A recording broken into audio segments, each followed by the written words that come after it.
certainly things didn't turn out as we expected. I will just give you a brief view of my own thoughts, and then Cassy and I will share the load in terms of just running through the few projects we've done, and then Cassy will finish off with her thoughts. For me, I must say, with my business like approach starting off, I don't think I had a tie on, but I started off very business-like initially, thinking that this is the starting point for us, changing the world, changing the way schools do business effectively.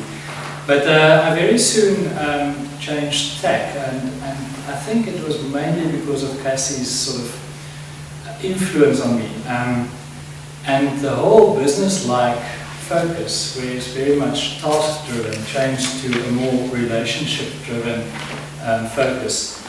At the start of the partnership, like Louis, I was very wary, because Louis is actually known to be told, don't read my notes, I had to write this in because that's not how you are, and smart and rich. So, I was very wary of how I was going to be able to work with Louis. But on meeting him, yes, his approach is cold and clinical when it comes to thinking and work, but he's really just a big teddy bear. I think because of that, we got on quite well. From a school point of view, I think this is where it brought things home to me. Where, there's a lot of things happening, but in the end it's about the kids. It's about the, I should say learners. Sorry. It's about the learners. I mean, whether you have little ones of your own, or others, you certainly know that that's what it's all about.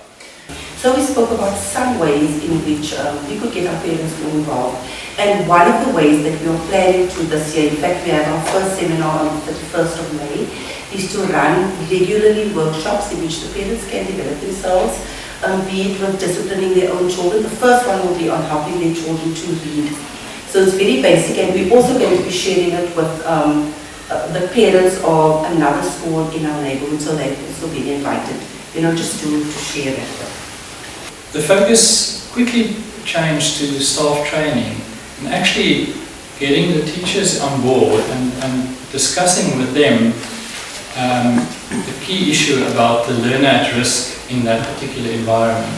So I think what ended up being a discipline problem came through really as learners being in a disadvantaged environment and really battling with it and needing the support from the teachers.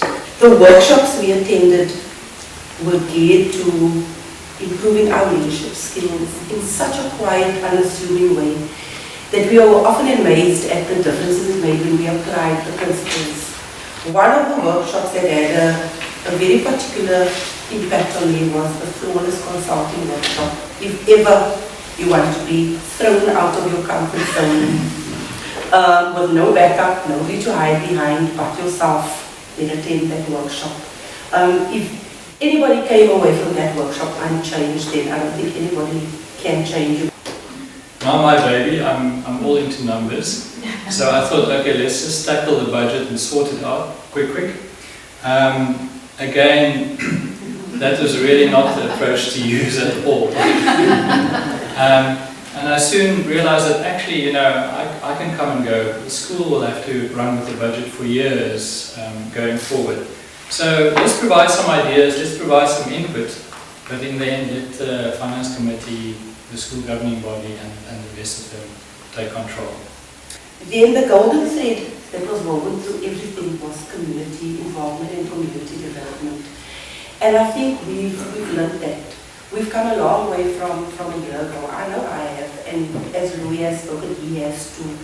So on behalf of Louis and myself, I just want to thank Heather and all the other principals and partners for Possibility and Symphonia for giving us this opportunity. And if there's any other principals sitting here and you are invited to be part of this, yes, it is a shift sometimes, it's time consuming, you don't feel like going to meetings, but I promise you the benefits far outweigh the benefits. Yeah.